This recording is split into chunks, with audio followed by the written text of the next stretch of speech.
This week we are coming out with two interesting webinars. The first webinar is Why Goal Mapping Beats Chasing Return. Here we discuss on the power of goal-based investing. And the second webinar is India versus the world, where to allocate the capital. Here we discuss on our multi-asset PMS product Sphere. To join this webinar, click the link below.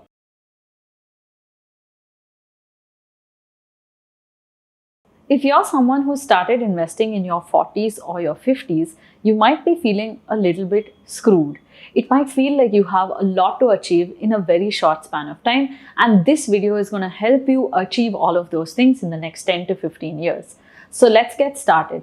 The first thing that can help us take heart is an ancient Chinese proverb which says that the best time to plant a tree was 20 years ago and the second best time is now. Just as with investing, there's no right time to start, and it's never too early nor is it too late for you to begin your journey. Only the journey is going to be different, and the kind of experiences that you have will be different depending on when you start and what you set out to achieve. But even if you have 10 to 15 years left for retirement or the other goals that you're visualizing, that's enough time for you to be able to do a decent amount of work with your money. So let's get started. Here are 3 things that you need to focus on to make sure that you stay ahead of the curve, even if you're starting a little bit late. The first piece of advice is that you need to play it safe. Now, this might seem a little counterintuitive because a lot of people think that if they need to achieve more within a short span of time, they need to take a lot more risk to achieve this, and playing it safe is only going to slow them down.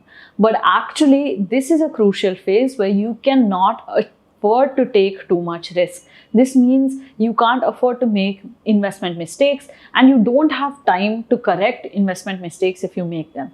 This essentially means that it's better off that you choose a more conservative or a balanced strategy rather than a highly aggressive one. More importantly, when you're going to choose one of these more conservative strategies, don't just go by labels. So if you're looking at the first piece of advice is play it safe. Now, this seems counterintuitive because if you have a short span of time and you want to achieve something larger, then the idea is that many people think that you need to run faster to cover that distance.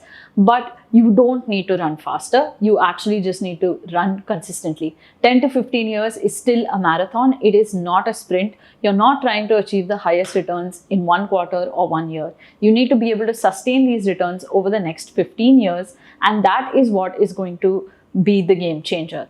Consistent compounding over lumpy compounding. So playing it a little bit safer, choosing avenues that could give you a more steady compounding return is what is going to give you both peace of mind as well as progression. You can't fall into this trap of making up for lost time by chasing returns, because that is going to actually slow you down and destroy wealth for you in the medium term, which again sets you back because you need to consistently compound in the next 15 years. A second piece of advice would be in terms of restructuring your portfolio. Now, whatever said and done, you may feel like you haven't really saved anything over the last 10-15 years, and that might be something that you're thinking about in terms of your potential versus your actual savings today. But when we look at any investor's portfolio over the last decade or so, especially because of the legacy of the old tax regime, you will have investments in place. Now, this might be some mutual funds that you've tucked away to sort of optimize on tax, or it could even be unit-linked insurance policies that you've grabbed onto over a period of time to save tax. And these policies have been running for a few years. So when you look at your portfolio of savings, you need to look at everything on your plate. That means the mutual funds that you've squirreled away, the insurance policies that you've bought over a period of time. It could even mean breaking some of your fixed deposits or anything else that you've done over the last few years. Now, when you bring the whole picture together and you review your portfolio, you're going to clearly arrive at a restructuring option. Now, when you restructure, you need to make sure that your portfolio is forward-looking, meaning what you own has a purpose and is likely to perform in the coming years, and it shouldn't be based on the track record of the investment that you've made. Bringing all of this together and putting pen on paper gives you a more realistic picture of where you are and how much more you have left to go. Being ruthless with the restructuring process, make sure that every rupee that you've saved is actually working for you, and that is going to be the secret to achieving more. This brings us to our third point, which is to reprioritize.